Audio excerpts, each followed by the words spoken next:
தேவனுடைய ராஜ்யத்தோடு இணைக்கப்படுவதுதான் உண்மையில் சிறந்த வாழ்க்கை என்கிற ஒரு தெளிவை உங்கள் வாழ்க்கையின் ஆசீர்வாதம் அவர்களுக்கு ஏற்படுத்த வேண்டும்.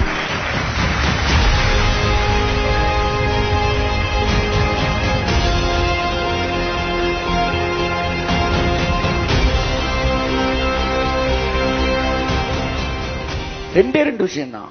ஒண்ணு, தன் கையை மட்டுமே நம்பு, அதுதான் இந்த பெட்டர் பிளேஸ் நினைக்கிறவங்களுக்கு முன்பாக தேவனுடைய ராஜ்யத்துக்காக வேலை செய்கிறவர்கள் அதை விட பெட்டர் பிளேஸ் என்று காட்ட வேண்டும் என்கிற இடத்துல 10 பிசினஸ் இந்த மதுரைக்குள்ள இருக்கலாம், 100 பிசினஸ் இருக்கலாம்.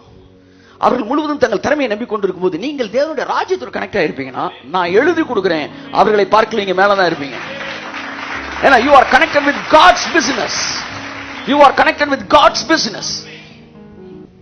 ஆமென். இரண்டாவது, உங்களுக்கு இருக்க வேண்டிய ஜீல் என்னன்னா, வாழ்க்கையில குறுக்கு வழியிலே மேல் நோக்கி வர வேண்டும் என்று நினைத்து ஷார்ட்கட்ல வந்து கட்ஷாட்ல வந்த ப்ராப்ளம் ஷார்ட்கட்ல வரக்கூடாது.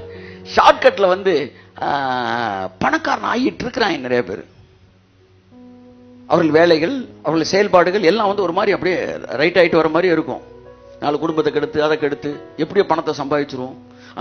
மற்றபடி வந்து கிருபிக்குள்ள இருக்கிறோம். கிருபிக்குள்ள வாழ்க்கையில செட்டில் ஆயிடணும். ஜெபம் பண்ணிட்டு பேங்க் கொள்ளையடிப்போம், அல்லது ஜெபம் பண்ணிட்டு ஒருத்தர் 4 பேரை ஏமாத்துவோம். இப்படி ஒரு குரூப் வந்துகிட்டு இருக்கிறான். அவன் நல்லா இருக்க கூட நீ ஜெபம் பண்ணக்கூடாது, அது நமக்கு தேவையில்லாதது. ஆனா ஒன்னு தெரிஞ்சுக்கணும், இத்தனை வருஷம் குறுக்கு வழியில் நம்ம வேலை பார்த்தோம்டா, ஆனாலும் நம்ம மூச்சை பிடிச்சு பயந்து திருட்டுத்தனம் பண்ணி, பொய் சொல்லி, ஃப்ராடுத்தனம் பண்ணி, ஏமாத்தி, ஊருக்குள்ள கேட்கிறவனுக்கெல்லாம் வேற வேற மாதிரி பதில் சொல்லி, ஆமா ஊருக்கு பேரெல்லாம் மாத்தி சொல்லி எல்லாம் பண்ணி நம்ம சம்பாதிக்க நினைச்சதை விட 1000 மடங்கு அதிகமா ஆசீர்வதிக்கப்பட்டாங்கடா, இதுக்கு நம்ம தப்பு பண்ணாம இருந்திருக்கலாமே என்று அவர்களை நினைக்க வைக்க வேண்டும். உங்கள் ஆசீர்வாதம்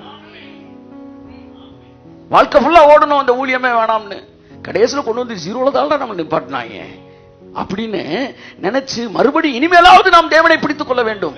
நல்ல விஷயத்தான் சொல்லிட்டு இருக்கிறேன். இனிமேலாவது கர்த்தர் தான் எனக்கு மூச்சு. வாழ்க்கையில கல்யாணம் ஆயிட்டா எல்லாம் முடிஞ்சிச்சு, நான் ராஜாவாயிட்டேன், இனி அவன் பக்கமே திரும்ப மாட்டேன் என்று நினைத்தவர்கள் எல்லாரும் இல்ல. தேவனுடைய ராஜ்யத்தோடு இணைக்கப்படுவதுதான் உண்மையில் சிறந்த வாழ்க்கை என்கிற ஒரு தெளிவை உங்கள் வாழ்க்கையின் ஆசீர்வாதம் அவர்களுக்கு ஏற்படுத்த வேண்டும். எங்களுக்கு அல்ல கர்த்தாவே, எங்களுக்கு அல்ல. ஒரு வீடு, ஒரு காரு, 2 பெட்ரூம், 4 இட்லி, காலையில 10 கோடி வச்சோன்னு சரி, 100 ரூபா வச்சுக்கணும், 4 இட்லியா சாப்பிட முடியும். சாப்பிட்டுட்டு இது போதும் எனக்கு. இப்ப நான் கேட்கிறது எங்களுக்கு அல்ல கர்த்தாவே, எங்களுக்கு அல்ல. எவனெல்லாம் தேவனுடைய ராஜ்யத்தை அசட்டைய நினைத்தானோ, எவனெல்லாம் தேவனுடைய வழிகளை அசட்டைய நினைத்தானோ, தேவனுடைய நீதியை அசட்டைய நினைத்தானோ, யாரெல்லாம் வந்து கடவுளுடைய ராஜ்யத்தை மட்டுமல்ல கடவுளையே தேடாம உலக காரியங்களை, உலக வேலைக்கு முக்கியத்துவம் கொடுத்தானோ, அவர்களுக்கு முன்பாக நான் ஆசீர்வதிக்கப்பட்டிருக்க வேண்டும் என்பது உங்கள் மனதில் தங்கி இருக்க வேண்டும். எதுக்காக நீ ஆசீர்வதிக்கப்பட்டிருக்கணும்? இன்னைக்கு ஒரு காரணம் சொல்லியிருக்கேன் உங்களுக்கு. குறுக்கு வழியில் வேலை செய்து கொண்டிருக்கிறவர்களுக்கு முன்பாக குறுக்கு வழியின் ஆசீர்வாதத்தை விட நேர் வழியில் செல்லும் போது 1000 மடங்கு அதிகமான ஆசீர்வாதம் அதுல இருக்கிறது என்பது இந்த உலகத்தை. ஏன்னா நீங்க பிச்சைக்காரனாவே தெரிஞ்சீங்கன்னா நாளைக்கு சொல்லுவான்ல, உன்னை நம்பி வந்தா இந்த பாடுதான் பட்டிருக்கணும் போல, பரவாயில்ல நம்ம சரியான வேலையை தான் செஞ்சிருக்கிறோம் அப்படின்னு தூக்கத்துல கூட நினைச்சிடக்கூடாது. ஆமா, தூக்கத்துல கூட நினைச்சிடக்கூடாது. மிகப்பெரிய தப்பு பண்ணிட்டோம்டா நம்ம. இந்த குறுக்கு வழியில இந்த தவறை செய்து உசுர கையில பிடிச்சிட்டு இவ்வளவு பண்ணதுக்கு அங்க பாரு, அம்புட்டு வந்து ஏதோ படிக்காத மாதிரியா அறவைக்காடு மாதிரி தெரிஞ்சிச்சு. ஆனா அம்புட்டு கார்ல வந்து இறங்குதுங்க, அம்புட்டு லைஃப்ல செட்டில் ஆயிடுச்சுங்க.